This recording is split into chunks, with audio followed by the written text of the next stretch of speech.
అందరికీ very very good morning.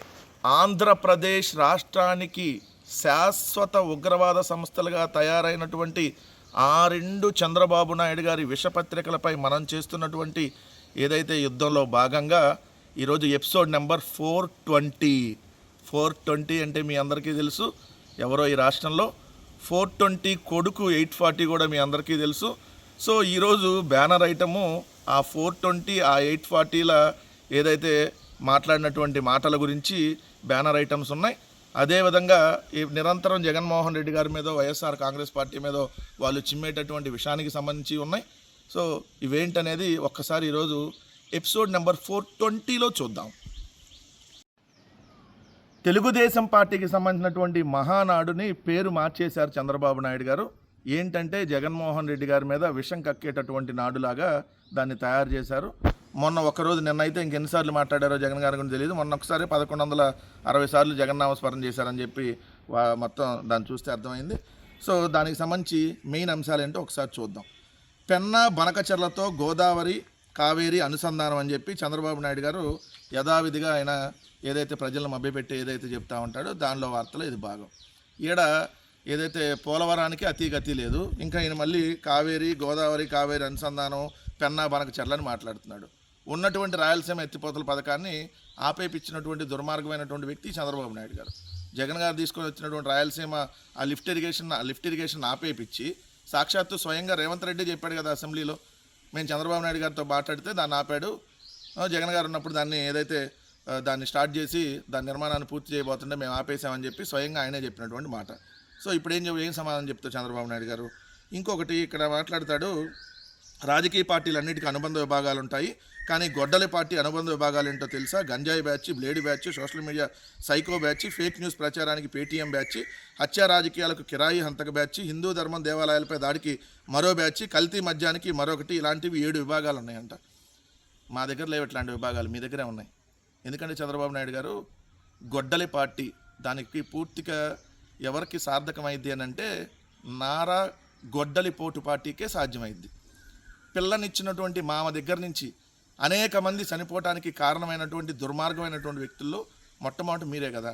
Vangaveeti Ranga గారి మీద మీరేసినటువంటి నారా గొడ్డలి పోటు, అదేవిధంగా పింగళి దశరథరాంపై మీరేసినటువంటి నారా గొడ్డలి పోటు, అదేవిధంగా మల్లెల బాబ్జీపై నారా గొడ్డలి పోటు, అదేవిధంగా వైఎస్ రాజారెడ్డి గారిపై నారా గొడ్డలి పోటు, వైఎస్ వివేకానంద రెడ్డి గారిపై నారా గొడ్డలి పోటు, ఇలా చాంతాడంత లిస్ట్ ఉంది చెప్పుకుంటే. 2 ఫేక్ ప్రచారాల్లో ఏపీ టాప్ అని చెప్పి మొన్నే సర్వే ఇచ్చారు.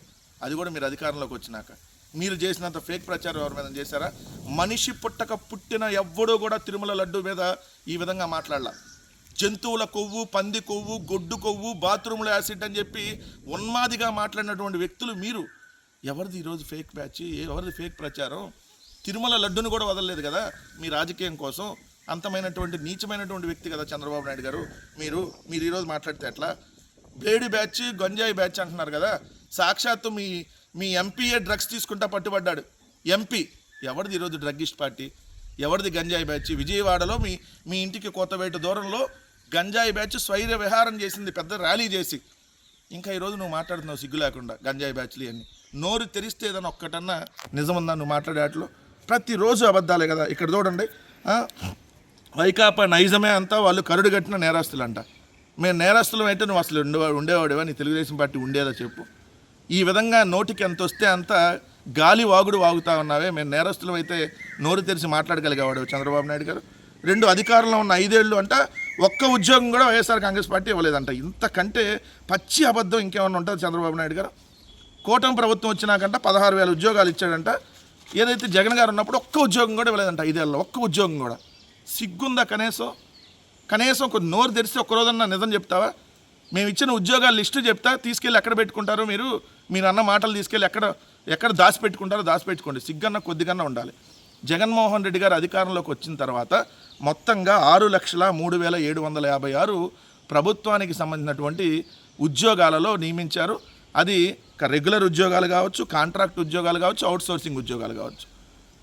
ఇప్పుడు నిన్న వీళ్ళు కొన్ని చోట్ల మహానాడు నిర్వహించారు కదా, ఏదైతే సచివాలయాల్లో ఆ సచివాలయాల్లో తీసుకొని వచ్చిందే జగన్మోహన్ రెడ్డి గారు. ఆ సచివాలయ ఉద్యోగాల్ని ఒకే ఒక్క నోటిఫికేషన్తో 1,21,518 మంది ఈరోజు గ్రామ వార్డు సచివాలయాల్లో ఉద్యోగాలు చేస్తూ ఉన్నారు.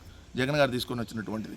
హెల్త్ డిపార్ట్మెంట్లో 13,987, ఎలక్ట్రికల్ డిపార్ట్మెంట్లో 8,333, ఏపీపీఎస్లో 2,497. ఇట్లా మొత్తం చూసుకుంటే రెగ్యులర్ పోస్టులు 1,84,264, కాంట్రాక్ట్ పోస్టులు 19,701, అవుట్సోర్సింగ్ పోస్టులు 3,99,791.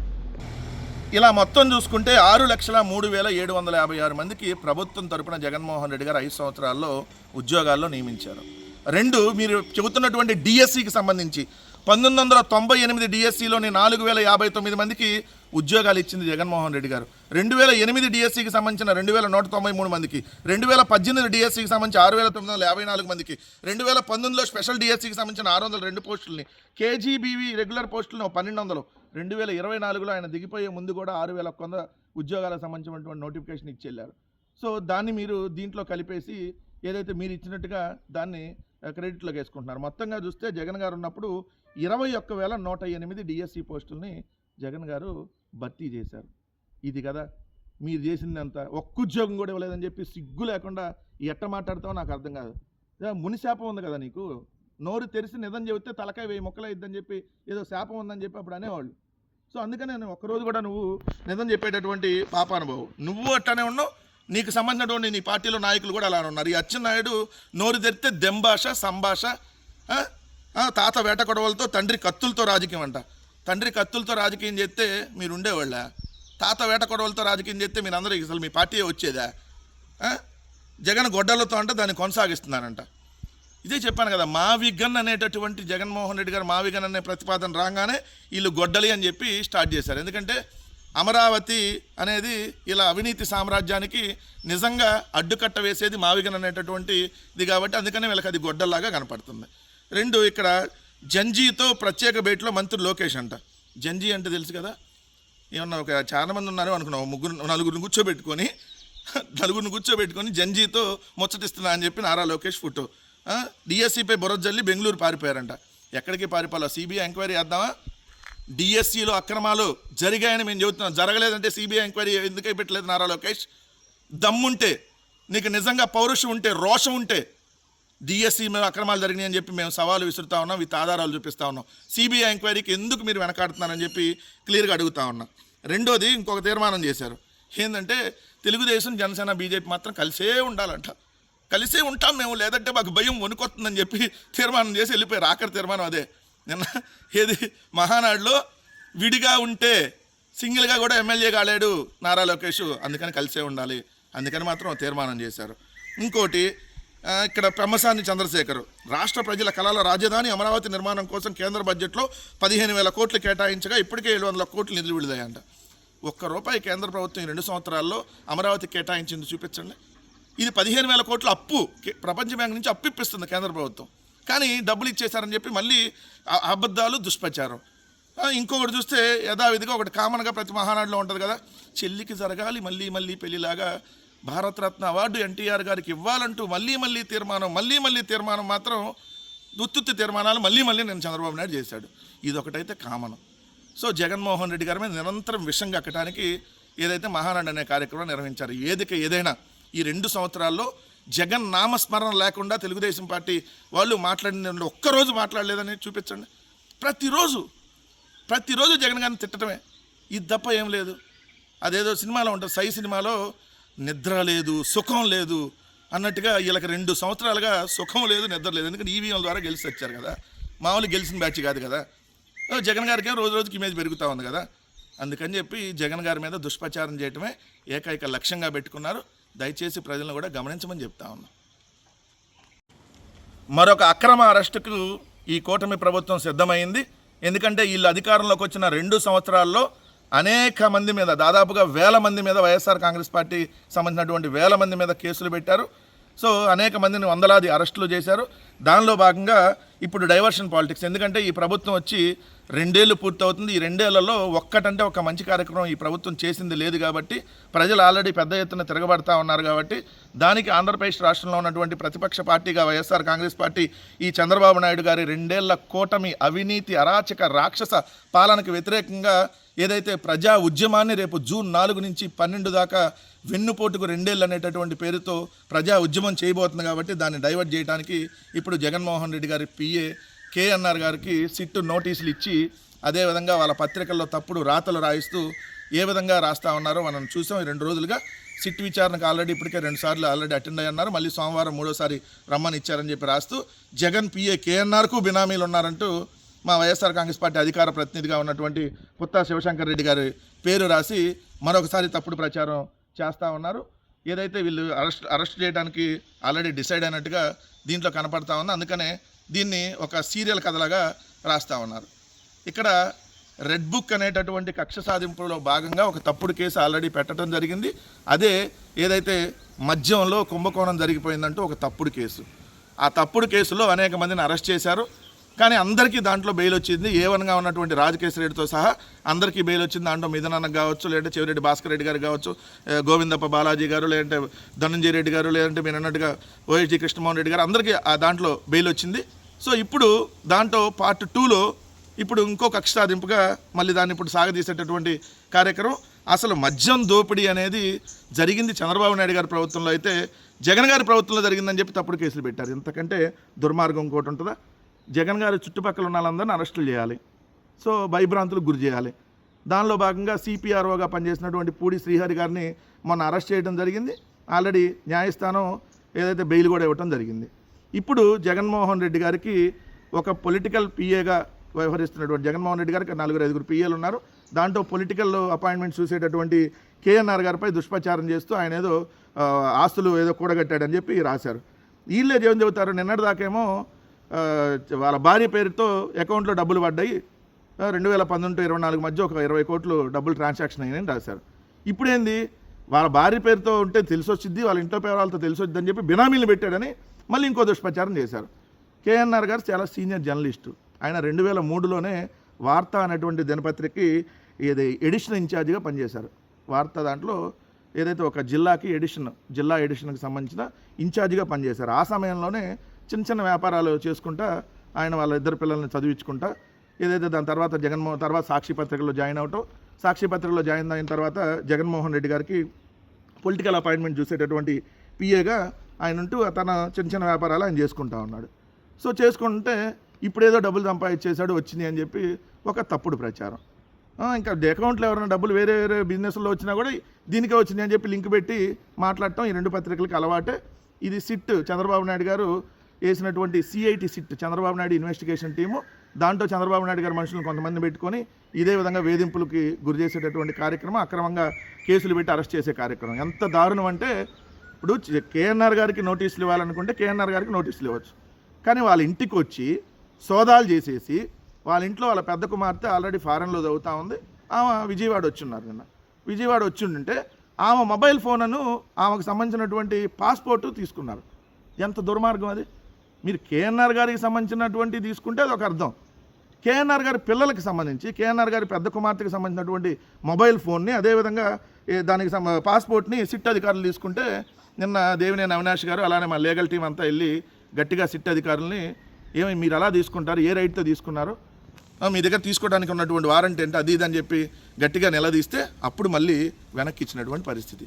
అంటే ఎంత దారుణంగా ఈ కూటమి ప్రభుత్వం వ్యవహరిస్తూ ఉంది అంటానికి ఇది నిదర్శనం. ఇంకొక విషయం ఇక్కడ మనం ప్రస్తావించుకోవాల్సింది, జగన్మోహన్ రెడ్డి గారు కానీ జగన్మోహన్ రెడ్డి గారు చుట్టుపక్కల ఉన్న వాళ్ళు కానీ ఎటువంటి తప్పు చేయలేదు కాబట్టి ఒక పిఏగా ఉన్నటువంటి కేఎన్ఆర్ గారు ధైర్యంగా ఈరోజు విచారణకు ఎదుర్కోవడానికి ఉన్నాడు. అదే చంద్రబాబు నాయుడు పిఏ తప్పులు చేశారు కాబట్టి ఆ రోజు 2,000 కోట్ల రూపాయలు చంద్రబాబు నాయుడు పిఏకి సంబంధించినటువంటి శ్రీనివాస్ వ్యవహారం మనం బయటకు వస్తే చంద్రబాబు నాయుడు తప్పించి విదేశాలకు పంపించి మళ్ళీ వాళ్ళ అధికారంలో రంగాన్ని తీసుకొని వచ్చాడు.